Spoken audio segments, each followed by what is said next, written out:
During the holiday toast, my uncle raised his glass to everyone but the failure in the corner.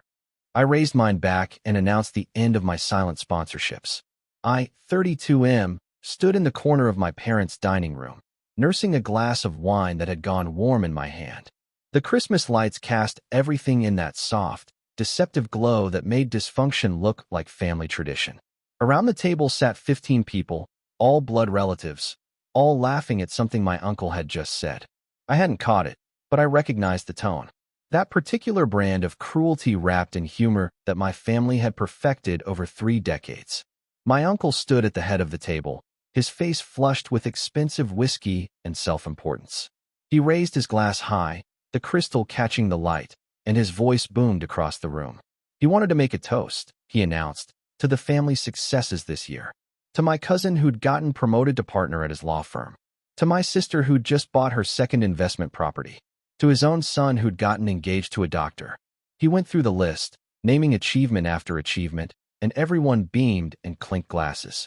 Then his eyes found me in my corner, and something shifted in his expression. That same look he'd given me at every family gathering for the past 5 years. Pity mixed with contempt, served with a smile. He raised his glass higher and added one more thing. To everyone here, he said, except the failure in the corner who couldn't even manage to keep a job at 32. The room didn't go silent. That would have been merciful. Instead, there was scattered, uncomfortable laughter, the kind that says everyone heard it and most agreed but didn't want to seem cruel. My mother looked down at her plate. My father suddenly found his phone fascinating. My sister smirked into her wine glass.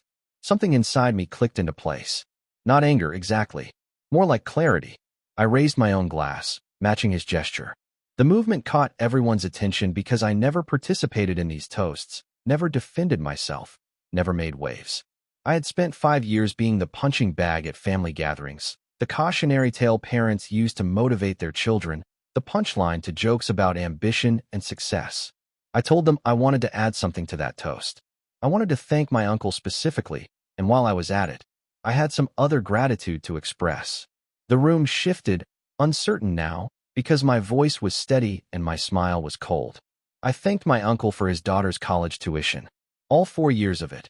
Actually, since I'd been the one writing the checks to the school when he'd blown his investment portfolio on a failed business venture 8 years ago.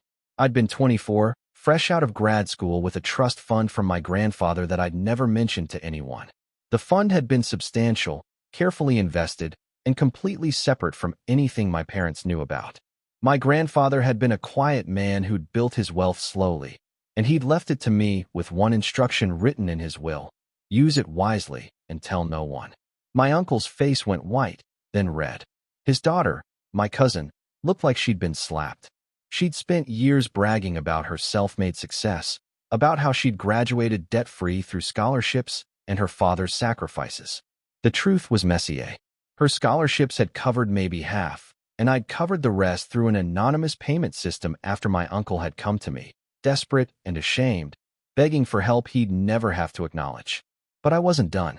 I turned to my sister, still smirking at the table. I thanked her for that second investment property she was so proud of, the one she'd just purchased. I'd been her silent partner on the first one, providing the entire down payment when she'd been underwater on debt 4 years ago, drowning in credit card bills and poor choices. She'd promised to pay me back and never mentioned it again. The property had appreciated beautifully, and she'd leveraged it to buy the second. My initial investment had made all of it possible, and she'd taken every ounce of credit. The smirk was gone now. She'd gone very still, her eyes wide with something that might have been fear or rage. I couldn't tell which. I moved on to my cousin, the newly promoted partner, the golden boy of the family. I congratulated him on his engagement to the doctor, which was lovely news.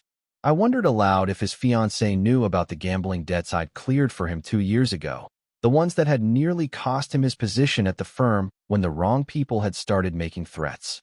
He'd sworn he'd gotten help, sworn he'd stopped, and I'd believed him because I'd wanted to. I'd paid off $50,000 to keep his legs unbroken and his career intact. He couldn't look at me.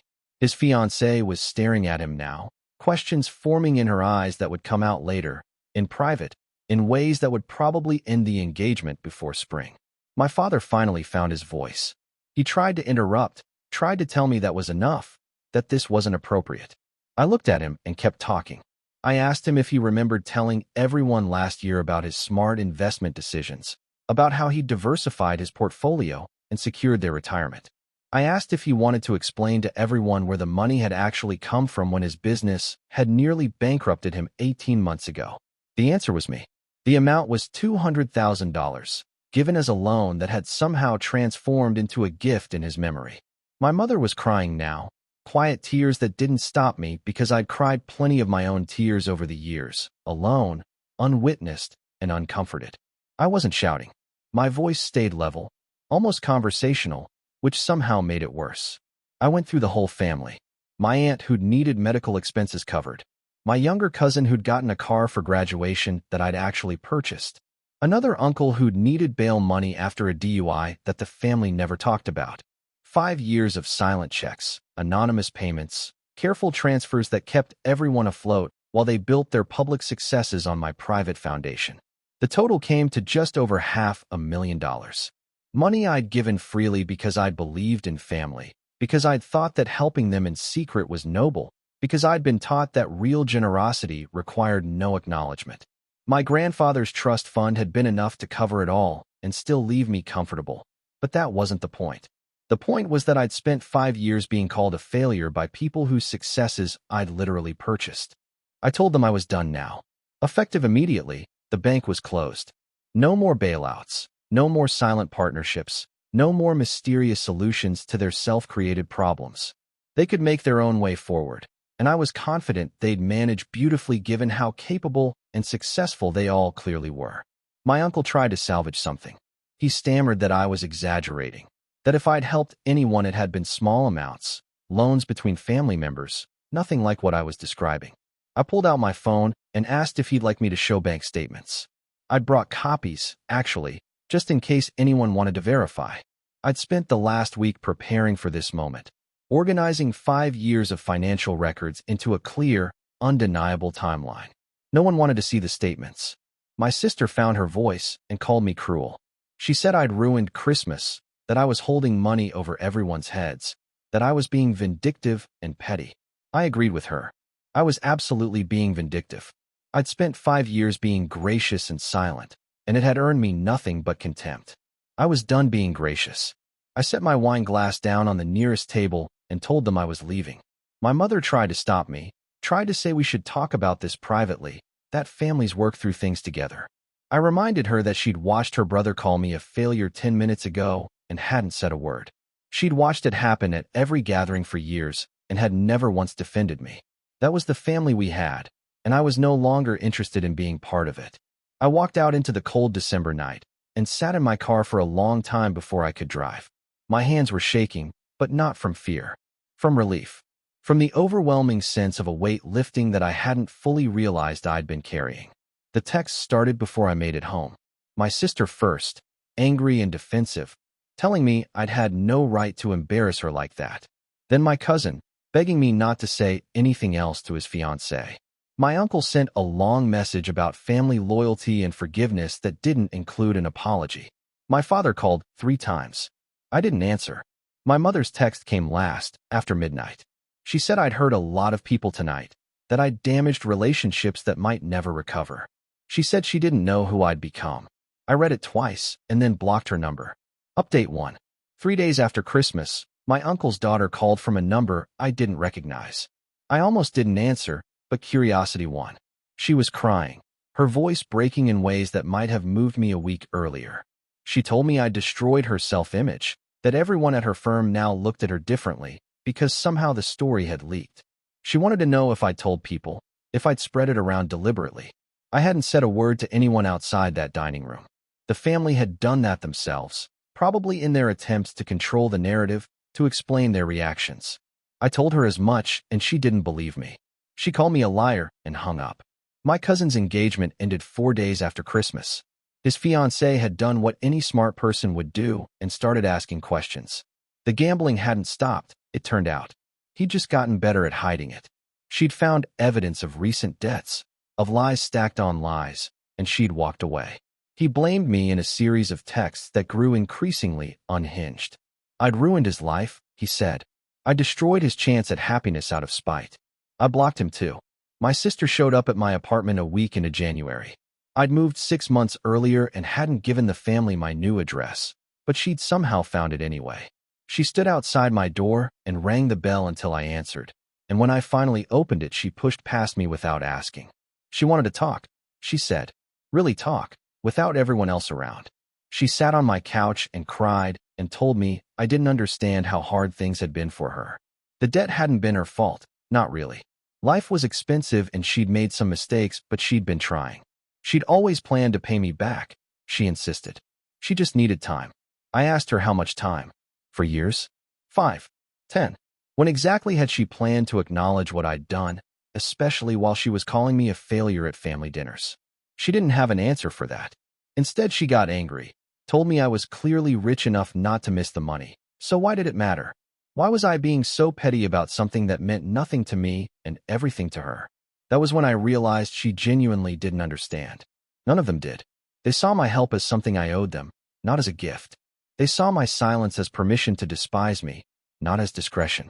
They'd constructed entire narratives where they were self-made and successful, and I was aimless and lost, and they believed those narratives completely. I told her to leave. She refused at first, said we weren't done talking. I told her if she didn't leave, I'd call the police and have her removed for trespassing. She called me heartless and stormed out, slamming my door hard enough to rattle the frame. My father tried a different approach. He sent a letter, actual paper in an envelope, arriving 2 weeks after Christmas. He wrote about family, about forgiveness, about how everyone made mistakes, but blood was thicker than water. He reminded me of my grandfather, of the values he'd tried to instill, of the importance of taking care of family. He said my grandfather would be disappointed in how I'd handled things. That letter I answered. I wrote back and told him that my grandfather had left his money specifically to me, not to the family trust, not to be distributed among everyone.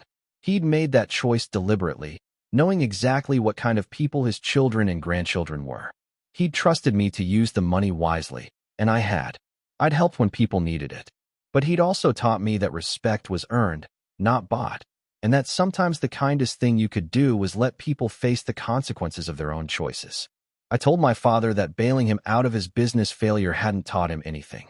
He'd blamed the market, blamed his partners, blamed everyone but himself. And then he'd stood by while his brother mocked his own son for being a failure. That wasn't family. That was cowardice. I didn't mail the letter. I kept it in a drawer and let the silence be my answer. Update 2. By February, the family had fractured completely. My sister wasn't speaking to our parents because they'd apparently known about my help and had never told her. My uncle was facing awkward questions from his own wife about other financial matters he'd kept hidden. My cousin's ex-fiancée had apparently told people what she'd found, and his reputation at his firm was suffering. I heard all this through my grandfather's old attorney, who'd stayed in touch over the years. He called to check on me, to make sure I was handling everything all right. He told me my grandfather would have been proud of what I'd done, that standing up for yourself was never easy, but always necessary. He also told me something I hadn't known. My grandfather had left letters with him, to be given to various family members upon certain conditions. My father was supposed to receive one if he ever needed financial help. My uncle too. The letters apparently contained home truths about their characters, about the patterns my grandfather had observed in their lives, about the difference between helping someone and enabling them. The attorney had never delivered the letters because the conditions had specified that I would determine when and if they were appropriate. He asked me now if I wanted him to send them. I thought about it for a long time. The petty part of me wanted them to receive those letters, wanted them to read my grandfather's assessment of their failures from beyond the grave. But the part of me that was trying to move forward, trying to build something better, recognized that would just be revenge wearing a different mask. I told him to keep the letters. Maybe someday they'd matter, but not now. Instead, I did something different. I started a scholarship fund through my grandfather's attorney, anonymous and managed through his firm. It would help students from working-class backgrounds afford college, particularly those whose families couldn't or wouldn't support them.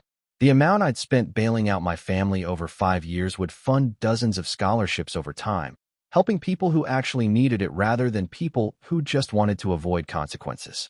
I named it after my grandfather. That felt right. By March, I'd changed my phone number and email address.